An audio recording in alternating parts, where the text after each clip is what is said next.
This year's Privacy Awareness Week theme is Trust is Built Here, in every privacy complaint, in every resolution.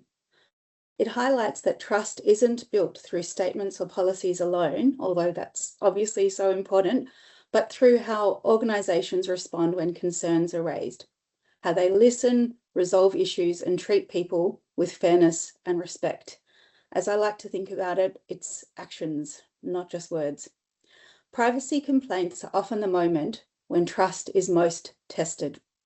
Today's panel session will explore how effective complaint handling can strengthen trust, reduce escalation, and deliver value, not only in economic terms, but in social and public confidence. I'm delighted to be joined today by our panelists. From the OAIC, Carly Kind, a Privacy Commissioner representing Australia's privacy regulator.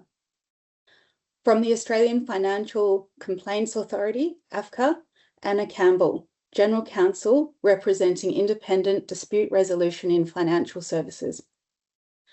And from the Society of Consumer Affairs Professionals, or SOCAP, Melanie Lawrie, Chief Executive Officer representing complaint handling practitioners across public and private sectors. Together, they bring regulatory, dispute resolution, and practitioner perspectives to today's discussion. What an amazing lineup. I'm really excited to diving in. For those who are online with us, please feel free to submit your questions via the chat at any time during the session. I think actually it will be through the Q&A. We'll be setting aside some time at the end for Q&A, probably about 10 minutes, depending on how our discussion goes, and we're looking forward to bringing those questions into the conversation. So let's dive straight in. I'm going to start by setting the scene. We'd like to explore why privacy complaint handling has become such a critical pressure point for trust. Carly, could you please tell us a bit about that context? Tell us about the OAIC's complaint handling processes and what we can also learn from current complaint trends and numbers. Thanks, Melanie, and thanks so much everyone for being here.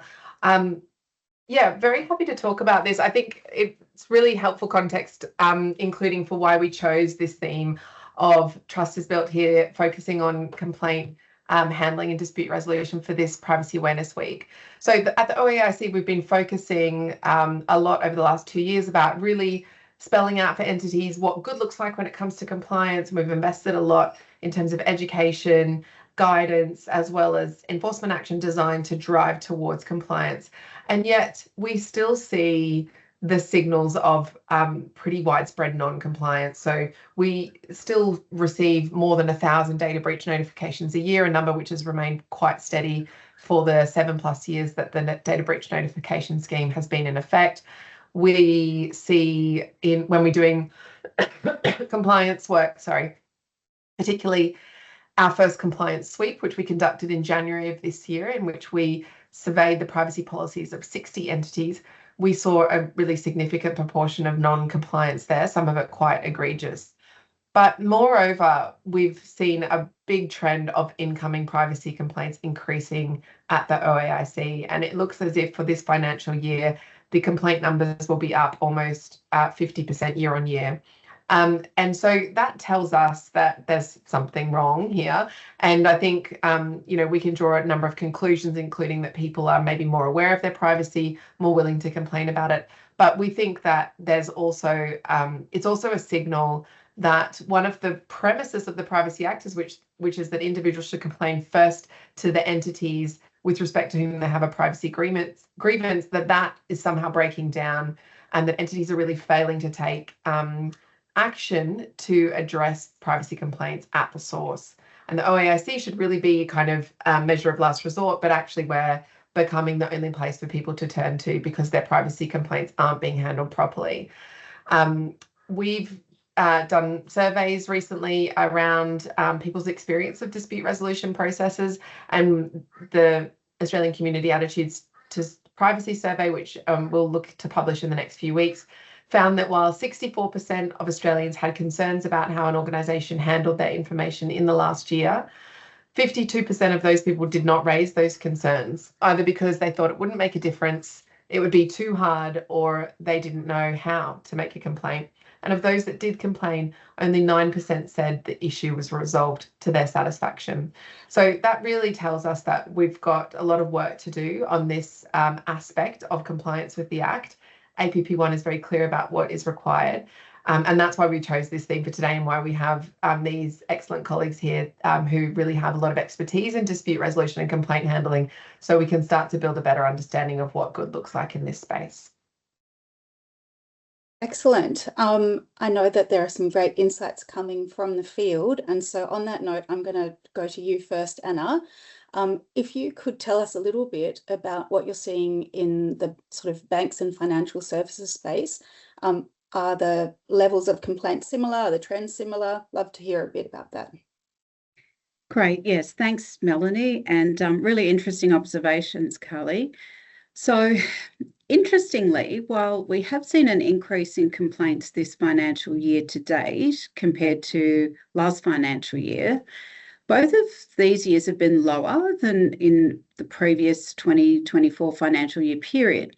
Now, that could be for a number of reasons, but potentially likely due to a number of high-profile breaches that were in place earlier, and so those were larger batches. But if you, I guess, exclude those, broadly, complaints are on the increase in the privacy space.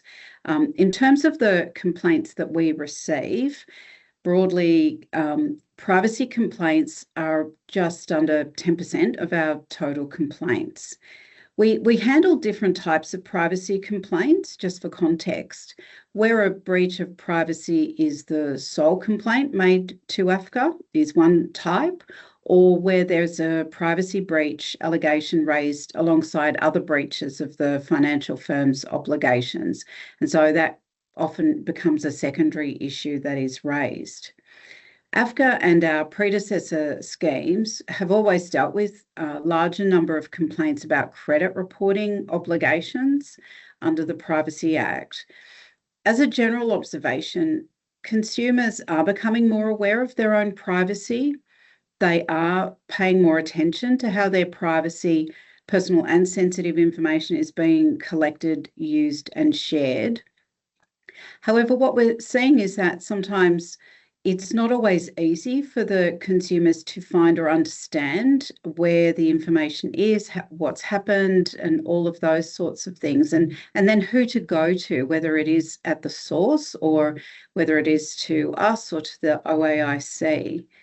So when we look at trust, transparency and clarity really play a large part in ensuring that consumers are educated about privacy, that they're confident in their understanding about what it means in practice and where they can go to for remedy. When accessing personal information, obviously consumers are expecting an accessible process without barriers. Requests for information are often driven by concern, and barriers can undermine trust or create the impression that information is being withheld. And that's the sort of undercurrent, I suppose, that we see in some of the privacy complaints that we receive. So I guess what we would like is for that when firms are handling complaints, they should consider an individual's circumstances, which might include limited access to technology or the inability to pay admin fees when they are in financial stress. You know, really look to the person who is there in the moment and what could work for them in terms of remedying their particular situation. And if I could just make a couple of other observations, whilst I did mention that, you know, the numbers are not necessarily huge, although there is an uptick, the trend is up. It's not just about the quantity of complaints, it's also about the quality of the types of complaints. And by that I mean what we're seeing is complexity, not just in the subject matter, but sometimes in the actual persons, the complainant's situation. And that can add another dimension to the overall situation. There's heightened emotion. There's not always a meeting of the minds with the firm. And so, resolution can take longer when it comes to us. And all of those things can affect trust. Perhaps just to add another further lens to that analysis, at AFCA, we also receive privacy requests from usually complainants where the original complaint isn't about privacy at all with the financial firm, but the complainant is seeking information from us about that complaint. And sometimes these are driven from a lack of trust of the financial institution or of us, that the financial institution or us or we haven't shared all the relevant information with them through the complaint process. So essentially complaints that were just about financial matters without a privacy element end up including an additional privacy element. And so it also creates further issues for us where that's in the middle of a complaint around procedural fairness and how we deal with that. And we can unpack that a bit later on. I think what's really important is ensuring when dealing with complaints, they are dealt with empathetically and that there's a very clear understanding of the issues and that the complaint is dealt with in a timely manner. Thanks, Melanie. Over to you. Thank you. There's a lot in that, and I feel like I'm going to hit you guys up with some questions that aren't on the script, but just a heads up about that. Let's move to public and private sectors. Melanie Lawrie, you're with SOCAP. Could you please tell us about the overall effectiveness of complaint handling in Australia, looking at both the public and private sectors, and specifically, what does this tell us about community expectations of fairness and trust and how they play out in relation to complaints? Sure. Thanks, Melanie. Across Australia, complaint handling systems in both public and private sectors are generally well managed and meet basic standards of procedural fairness. Most organisations have clear processes, escalation pathways, and oversight mechanisms. But when you measure them against what the community actually expects, fairness, transparency, and trust, the picture is more mixed. Consumers often don't judge systems by whether the rules were followed. They judge them by the experience they had and how they were treated. The gap is between process and experience. Organisations tend to focus on closing complaint cases efficiently and complying with internal procedures, while complainants value being heard, treated fairly and with respect. Common frustrations include being passed between teams, receiving generic or defensive responses, promises not kept, and not understanding how the decisions concerning their complaint were made. Even when outcomes are technically correct, the experience can feel unfair, which can erode consumer trust. There are also consistent weak points across sectors: lack of clear ownership of complaints, poor communication, limited transparency, and systems that are harder to navigate than they should be. This is also seen in SOCAP's research partnership with Deakin University, which relates to the service expectation gap. Many complainants feel there's a power imbalance and they have to work hard to be heard, while organisations control the process. This is especially damaging for trust because it creates the impression that systems are designed to protect the organisation rather than resolve the issue. The opportunity for improvement is to have more human-centred delivery. Organisations that focus on ownership, clear communication, and providing a fair and reasonable service, not just technically correct outcomes, but ones that are the ones that are most likely to meet community expectations. So would you say that this is where organisations are most out of step with what complainants want in terms of we've followed our process, we've ticked all the boxes, we've got the system, we've done the system, versus that sort of human element and complainants wanting to feel heard and those important sort of I guess, personal experiences of dealing with the company. Could you comment on that a little bit? Yeah, absolutely. Handling complaints isn't just about going through a checklist and ticking off, I've checked this, I've done this, I've done that. It's actually working with the complainant, listening to them, understanding the true issue, and making sure that they are supported throughout that process. They're kept up to date, they understand what's happening, and they understand how you've gotten to that resolution. Building that rapport throughout that whole process is really important. That's what customers are asking. They're looking for that when they're interacting with organisations. Thank you. I think it's interesting that Anna and Melanie, you both sort of commented on the many parts of an organisation that might need to deal with a complaint, and how that sometimes might feel to a complainant as if they're being passed around from department to department. So I wonder, would anyone like to comment with any advice for the large organisations on the call around when there are multiple departments involved, and a complaint might need to pass through workflow across those different teams?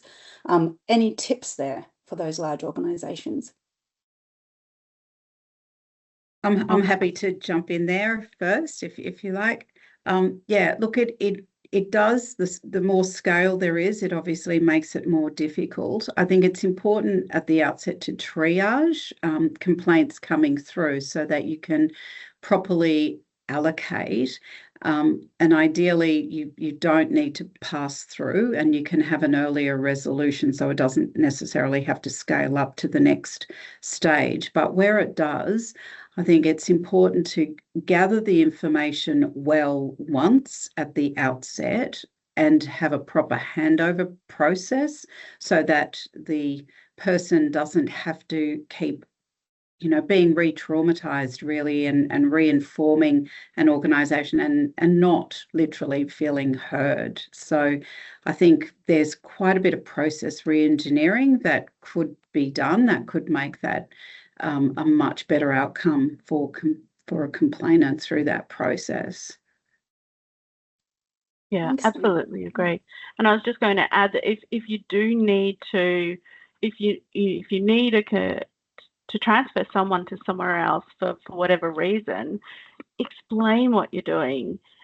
Don't do a cold transfer where the customer has to then re-explain everything. Like, that makes you so angry as a consumer that people just, it feels like you don't care. So if you need to move someone doesn't mind being transferred if they understand that it's going to get them to where they need to be, and that they don't have to repeat themselves. That's really important.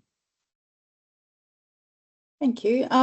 We've kind of segged into our second topic, which is really to hone in on trust in practice. So what I'd like to now focus on is the sort of processes, the tone that we take, and what are the sort of follow-up steps that shape people's confidence when we deal with complaints. So I'm going to start with you, Melanie.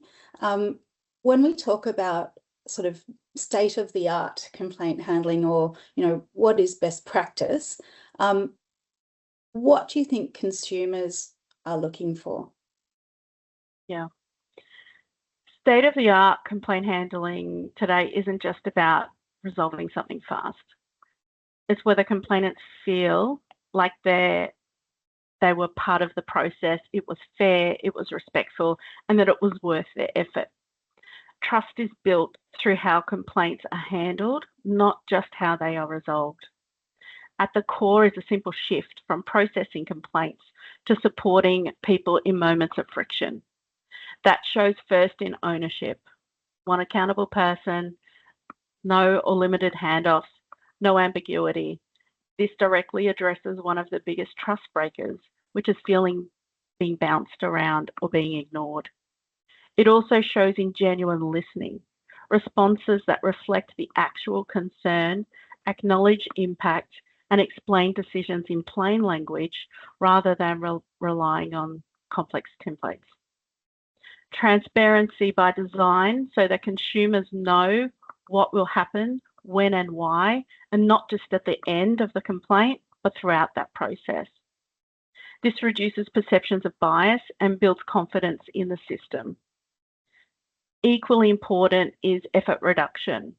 Best practice makes it easy to complain with fewer steps, no repetition, and recognition of complaints even when consumers don't formally label them as such. Trust building focuses on fairness in experience, not just outcome. To be willing to admit fault early and apologise, resolve issues without escalation, and demonstrate respect and impartiality throughout. Closing that loop is also crucial to show how complaints lead to real improvements. This is a powerful trust signal as it shows consumers that their effort in complaining had value beyond their own situation so that other consumers don't have to go through the same experience that they've had. That's a really good point. Anna, could you tell us a bit about how the financial services sector performs against these kinds of, good benchmarks and maybe some of the weaker practices? Yeah, sure.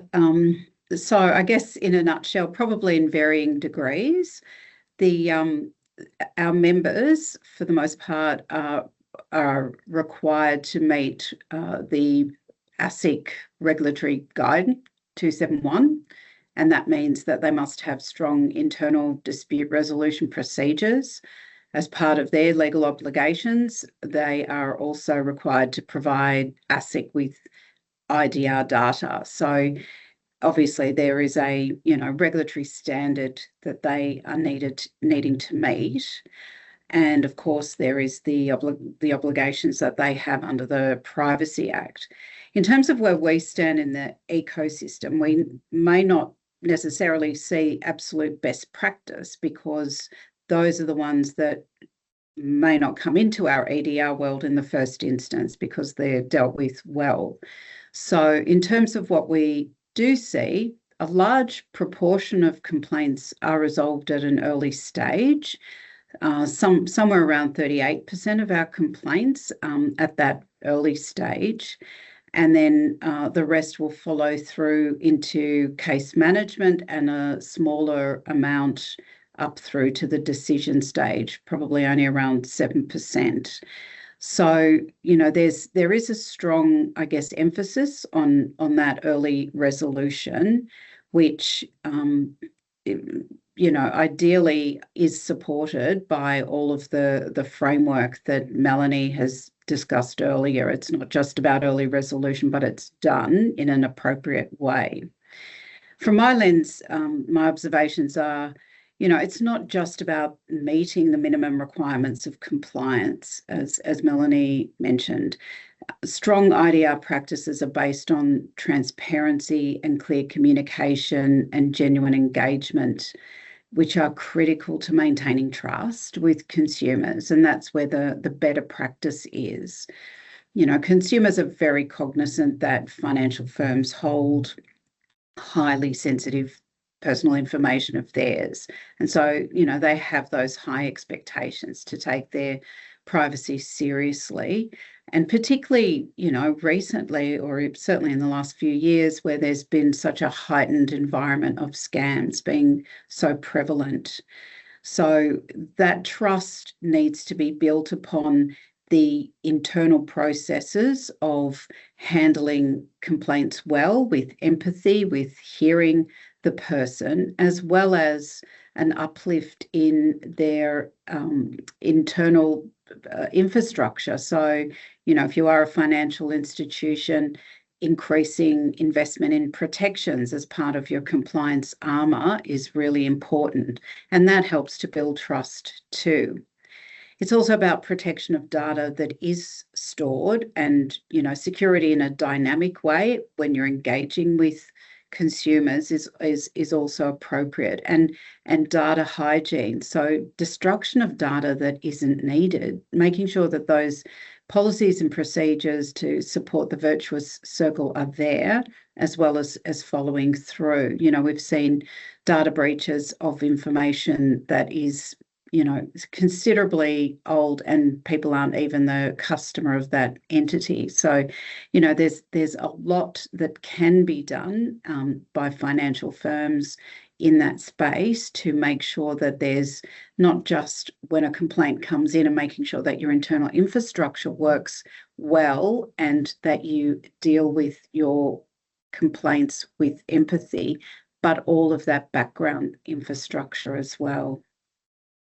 And before I pass to you, Michelle, I just wanted to share our own approach about how we perform our EDR role.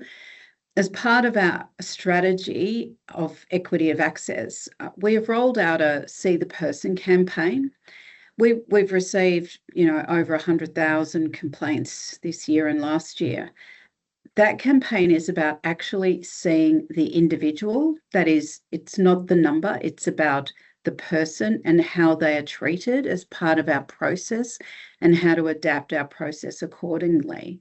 And so good practice is what I think firms adopting more of that humanistic approach, as Melanie mentioned, to complaint handling. The better outcome, and the sooner the outcome, as long as it's done appropriately. And that helps to underpin that trust. Okay, back to you. Thank you. It occurs to me that part of that sort of back end of the complaint resolution is also, whilst we've dealt with everything on an individual basis and, understood the human behind it, there is an important lesson to be learned in understanding the trends in those complaints and what are the common issues that are coming up. So, if we want to talk about virtuous circles, that's my 2 cents, that I think that it needs to have that sort of continuous improvement and lessons learnt review at the end. Now, Carly, we're going to move into just, I guess, OIC determinations and court decisions that have helped to clarify what good dispute resolution looks like. Are there any that you could shed some light on here? Thanks, Melanie. And just to endorse your last statement there about looking for and leveraging trends in looking at complaints as a source of intelligence as well. I think there's a lot that we can all learn as complaint handling bodies, whether it be at the OIC or at the individual regulated entity level, and of course the external dispute resolution schemes. But we would certainly encourage entities to look at complaint resolution as a valuable source of intelligence about where they're not meeting customer expectations and to kind of derive best practice from that. And earlier this year, we published a blog that was specifically about our own approach to handling privacy complaints and our decision to take a more strategic lens on complaints we do take forward and complaints we do not, because we think that we can have better outcomes from the Australian community through proactive regulatory intervention in certain circumstances, and that requires making some difficult choices. To your question about OASC determinations and court decisions, I think that it's fair to say there have been too few such determinations that have specifically focused on dispute resolution. The obligation under APP1 is to receive and to deal with privacy complaints. And we're very interested in kind of building out interpretation of what deal with looks like, and what deal with means exactly in practice. So we intend to make it a focus of regulatory action going forward. But we do have quite a lot of decisions that pertain to APP 12, which is requests for access to personal information, which I think the principles that Melanie was talking about before around kind of transparency, making it easy for people to complain, all the kind of best practice aspects around dispute resolution should also apply equally in terms of access requests. And I don't know what the numbers at AFCA look like, but I suspect that, like at the OAIC, thwarted access requests are a considerable source of privacy complaints, either in and of themselves or, as Anna was pointing out, as a corollary to some other dispute or grievance that an individual has with an entity, and then they want access to that information. And we have issued quite a number of decisions on that requirement to provide access and how it should be done. The most recent, I think, was in January 2024, which is AGX and AGY, which focused on the reasonableness of charging fees to provide access to medical records. This is the theme that comes up time and time and time again, and we're seeing an increase in numbers of people who want access to their medical records and are not able to get them. And as I said, many of the principles that Melanie spelled out apply equally there around kind of dealing fairly and reasonably with individuals, about giving them visibility of what you're doing, and about taking a kind of reasonable and fair approach. I would speculate that we would expect entities to take into consideration the increasing premium that individuals are placing on access to their personal information, on privacy, and on ability to complain and have that resolved in terms of how they design complaint processes as well. I think it's really relevant that this is an issue that people care more and more about, and from that perspective, the onus is even higher on entities to make sure that they're dealing with them, including dealing with them in a timely way. So I would finish that remark by just saying we expect to have this as a focus for our regulatory work going forward, and that may be in decisions or in court action as well.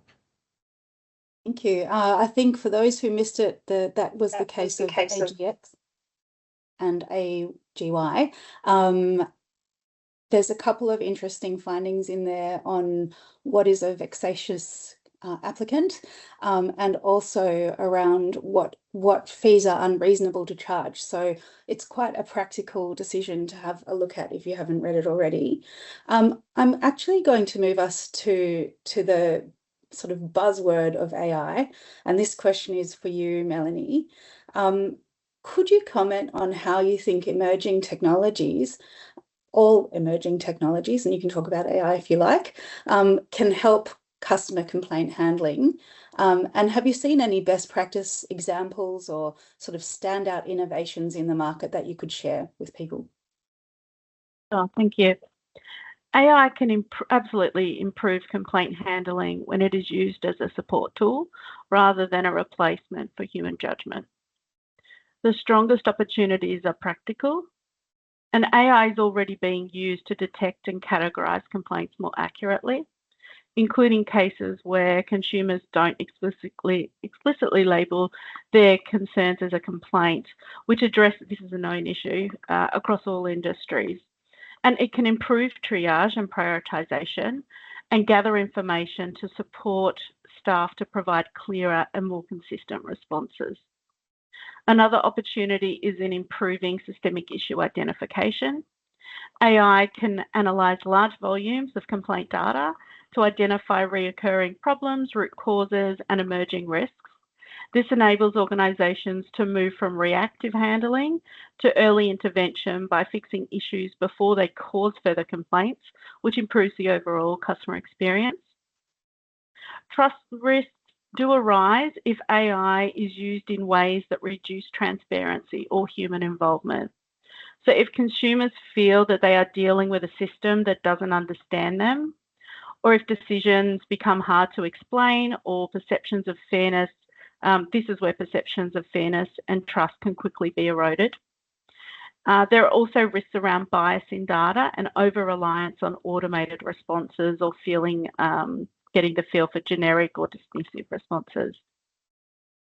So AI improves complaint handling most when it enhances speed, insight, and consistency, but it risks undermining trust if it replaces human decision-making, accountability, transparency, and genuine engagement. Thank you. I just want to give Carly and Anna, both of you, an opportunity if you wanted to talk about how you've seen technology being used effectively or poorly in complaint handling. Do either of you have any additional comments on that? I'll just add very briefly, mine is from the perspective of being a consumer myself, rather than necessarily reflecting our own adoption of technology. And I was going to mention this before when we're talking about transparency. I've had positive experiences in certain jurisdictions with complaints handling when there's been a portal approach to managing complaints, such that I, as a customer, and complainer are able to view the status of my complaint proactively. And I note there are a range of technologies, I'm sure Melanie has much more information about than I do, that provide that that kind of system whereby individuals can check in on the status of their complaint and have updates proactively rather than waiting to receive updates from an entity. It's certainly something we're interested in pursuing at the OEIC, because I think the sense, quite a lot of the incoming we get are requests for updates on complaints. And so management perspective, that could be minimized through good use of technology. But also it just gives the individual more of a sense of empowerment when they can take control and understand what's happening with their complaint themselves, rather than being at the whims of the entity to contact them. Anna, anything extra from you? Yep. Yeah, I would definitely echo where AI can be used to enhance those administrative processes and reduce that friction with consumers. That's a great outcome.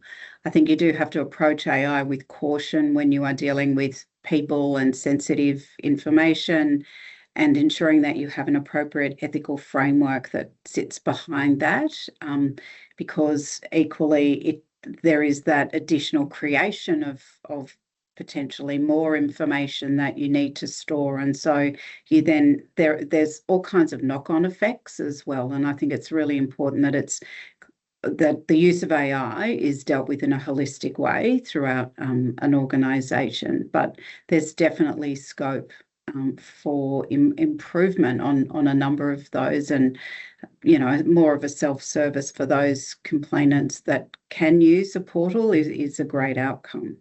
But there's a range of things that do need to be considered. But that I suppose is a bit more of the lawyer and compliance person in me as well. That's good. I think we've all taken out that we like self-service. So if there's one practical thing you can do, perhaps it's the self-service. Now, just as we turn to the sort of last area of questions that I have for the panel today, I'd like to come back to the theme of this Privacy Awareness Week. So trust is built here. So let's focus back on trust. And Kylie, I'm going to ask you to sort of look forward in the next 5 years. Where would you like to see complaints handling go in the next 5 years? Are we going to see more work coming up through APP1, improving organisational approaches and accountability for complaint handling? Or might we need something extra, like an external dispute resolution scheme for digital platforms? Yeah, thanks, Melanie. I mean, I suppose first thing to say is ideally I'd love to see complaints handling disappear as a profession, because there's no more complaints, because there's full and complete compliance and customers are happy and content at all times, but that may be a little pie in the sky. So I think absolutely we'd love to see entities investing more in complaints handling, because they think it's worth their while to build customer trust and loyalty, and to get intelligence and to act on that intelligence about what customers want from them. I think the role of external dispute resolution schemes from our perspective is essential. It's just a vital way of managing complaints effectively in this environment, by putting decision making in close to those who have subject matter expertise, who know the domains and the sectors really intimately. And we, as the federal regulator, derive enormous value from the EDR schemes we work with, including AFCA, and we think that model would really work well in other sectors as well. And you alluded there, Melanie, to this conversation that has been ongoing for some time about whether we need an EDR scheme for digital platforms. Certainly from our perspective, complaints against digital platforms are a considerable proportion of the complaints we receive. A good percentage of those relate to dispute resolution and complaint handling within the platforms themselves. So I think that would be a very ripe area in which a new EDR scheme would be most welcome. We would say likewise for the other main sectors from which we receive complaints. So in addition to finance, which has this dedicated scheme, the other would be health.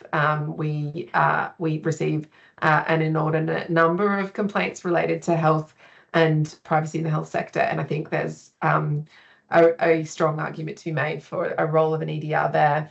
On our end, we'll be certainly using our proactive regulatory powers, including to undertake investigations and seek civil penalties, to focus on these related obligations, including under APP1 in the coming months and years, and really seek that kind of general deterrent impact that we can uniquely have as the federal regulator by pursuing civil penalties.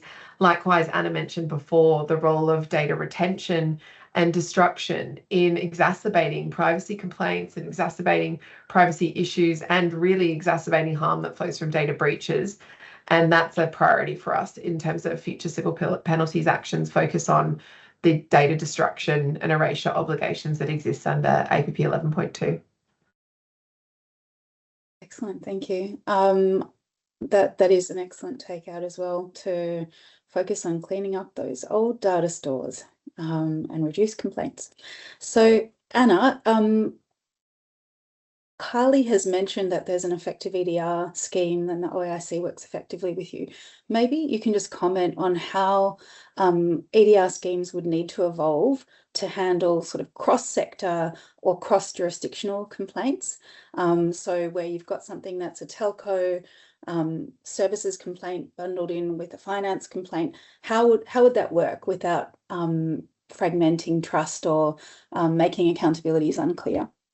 Yeah, well, certainly it is a focus for us at the moment in terms of multi-party disputes, adding an extra layer of complexity. So where AFCA is anticipated to be the EDR scheme for scams in the not too distant future, which will entail telcos and digital platforms. And so given it is in the scams world, there is certainly going to be some kind of correlation with privacy-related matters, I would expect, in that particular area. Today, we do handle complaints about financial firms such as debt purchases, where, say, the original debt that the member financial firm is pursuing a consumer for relates to a debt for a service outside of financial services, like in the telco area or energy or water. So today there is that multi-party consideration, and obviously we need to then work through, the impact of that and what's in and what's outside of our jurisdiction. As we enter into that new world at AFCA, anticipating that our authorisation will occur, obviously that creates an additional layer of complexity because, where financial services are generally, known to us in terms of how they deal with their IDR, there are many, I would expect, different ways of IDR across those other sectors. And so it's really trying to understand how that works and how it can all work together, and what clarity what is within our particular remit, say, once that comes into effect, and making sure that the rule framework is clear about how matters are dealt with, and understanding the operating methods of the new members, the telcos and the digi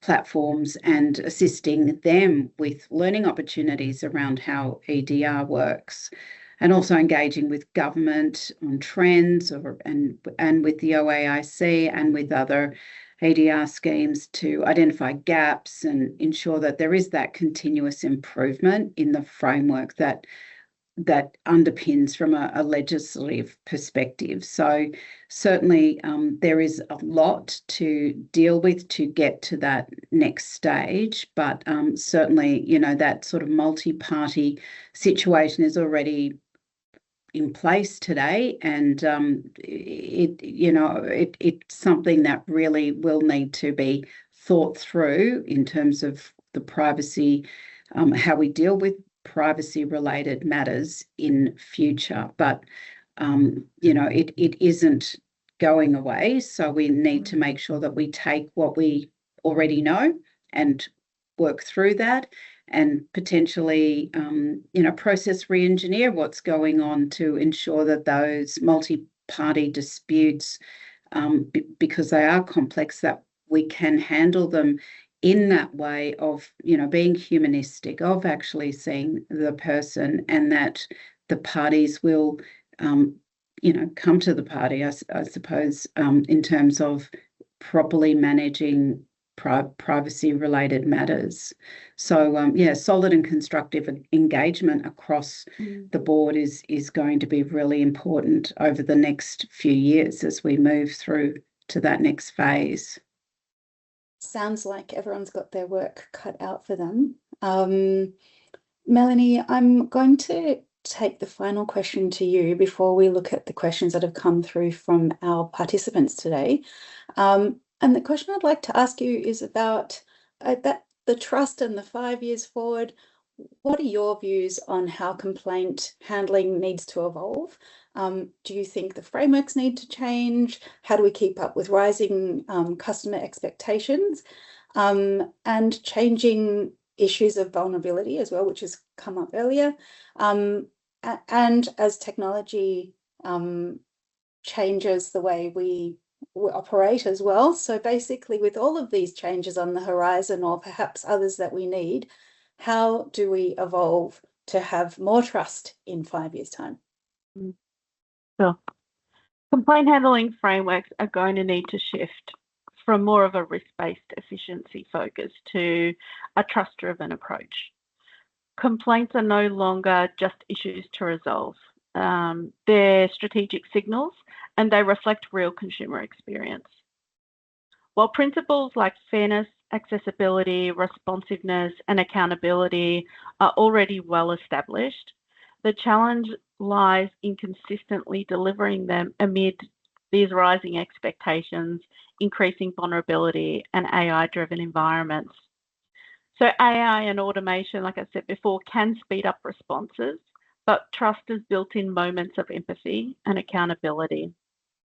Frameworks need to be designed for consumers experiencing vulnerability and not just on the average consumer, making it able to raise a complaint easy and having it accessible for everyone, ensuring flexible processes, well-trained and empowered staff, and use technology not to replace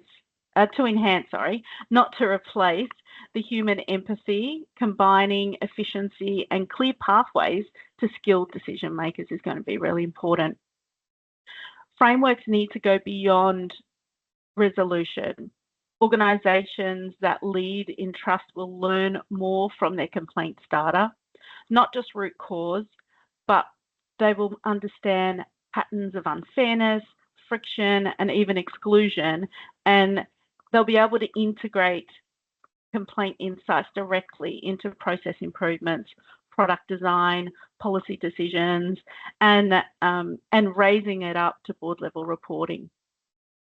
Trust is built when consumers feel heard and treated fairly.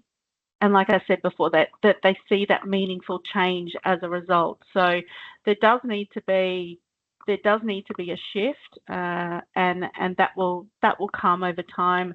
And consumers will demand that. They are asking for more. They are wanting more. And if you don't focus on those things, then it's going to be really hard to build trust with your customer base going forward. It is true, and we're all looking forward to seeing that community attitude survey that Carly mentioned at the beginning, which will tell us where we're standing right now. Now, I'm going to take a few questions that we've had from participants, and unsurprisingly, there's been a cluster around the emergence of AI. So that's where I'm going to start. And the first question will be for you, Carly. The question is from Elise Nisbet.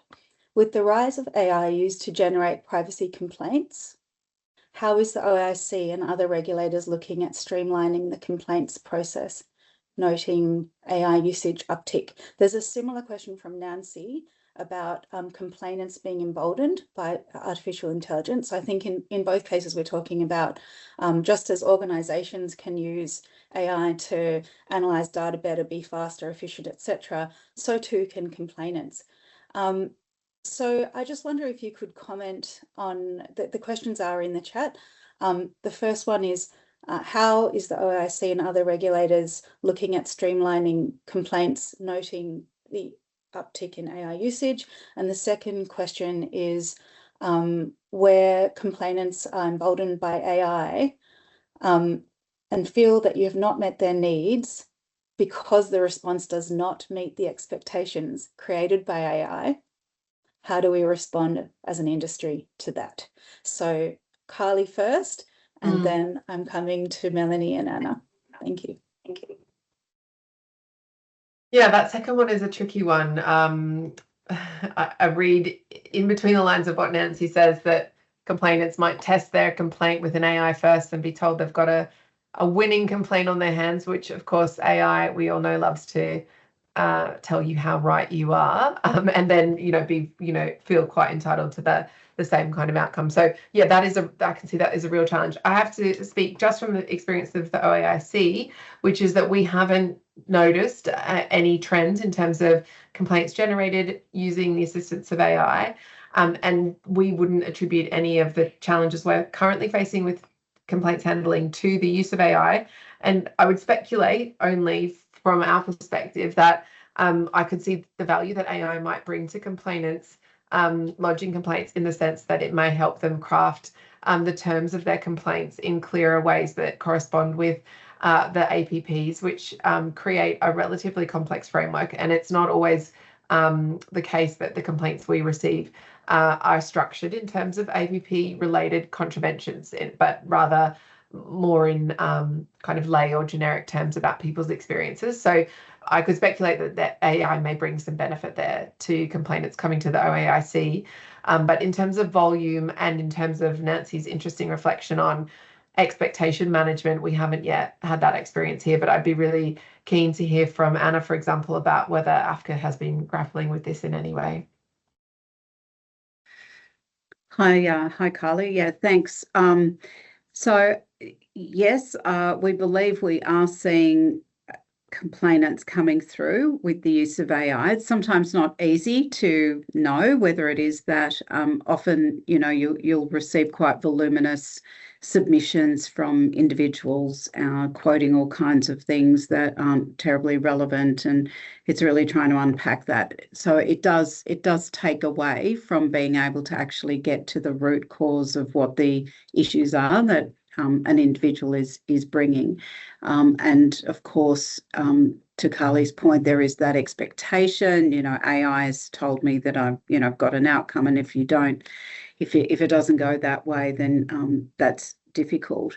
That also creates a whole range of other issues internally, with just volumes and volumes of information that needs to be stored and created and held and all of that. So I think, back to our earlier discussion, where it is possible to actually get under the hood of that individual, to be able to, if possible, pick up the phone and actually understand what the issue is that is being brought to us, rather than, having that backwards and forwards and additional volumes of material that are not very relevant and very, resource intense, I think is the more important. Let's try to bring it back to a humanistic place.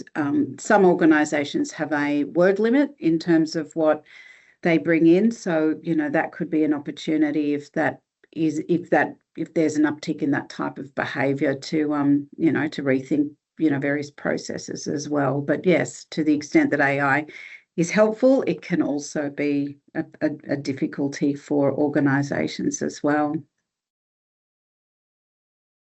Melanie, do you have any additional comments on this question? I agree completely that it can get in the way of being able to have a meaningful conversation and talking through what has occurred.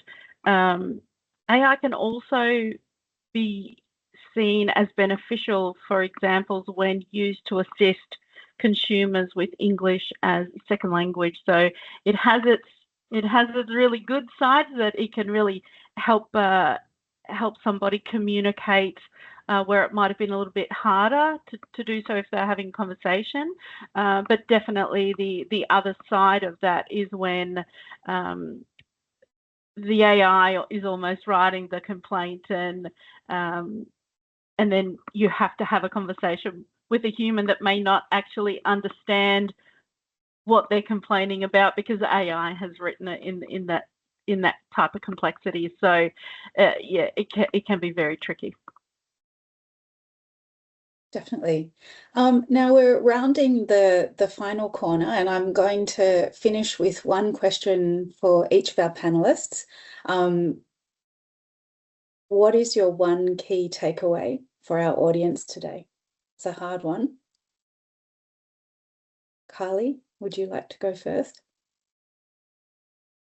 I suppose I'll pick up on the theme of technology that's come through, and perhaps really encourage entities to think about how technology might make their complaints handling better. And I think Melanie has referred to some clear resources that SOCAPs have in that regard. I think that we see technology often working against individuals in terms of complaint handling, and it'd be great to see the opposite being true. So I'd highlight that from our otherwise very varied conversation. Thanks, Melanie. Anna, one key takeaway. So mine would be around the see the person. So no matter whatever the volume and numbers and whatever that looks like, there is a person at the end of all of that. And so really being able to take an appropriate humanistic approach to complaints to resolve, and processes really should be designed around that rather than the other way around. Melanie, anything to add? I would say, when you're thinking about bringing on board AI, really think about that end-to-end process of complaint handling and how AI can support your humans, not take away the work that is really needed to interact and engage with your customer base. Thank you. I just want to thank our panelists who've joined and shared their insights so generously today. And I'm sure we'll look forward to hearing more from your organisations on improving trust through effective complaint handling. Today's discussion for me reinforces that privacy complaint handling is much more than a checklist. Yes, you need your process. You need to have clear roles and accountabilities, and you probably need to have templates and workflows and all of the things that large organizations require. But the point of difference is going to be remembering that we're dealing with humans, that we are human, and having that point of connection, understanding what their vulnerability might be, understanding what the harm or the damage might have been, or their perceived sense of injury, and then looking to really solve it on a human level. So as these new technologies come in, for me, that's the big takeout, that we need to make sure that we remain human as we make these processes more efficient. We've heard that good complaint handling delivers real value. We have less escalations, we improve confidence, we strengthen relationships. We haven't even talked about customers voting with their feet, which I think probably happens with a lot of complaints that might be sort of closed, shut, done, but still we lose the customer. So as we mark Privacy Awareness Week, I encourage everyone who's joined today to reflect on one thing that you can do to improve your complaint handling processes, because trust really is built here in every complaint and in every resolution. So thank you everyone for joining today. That's the end. Thank you so much. Thank you.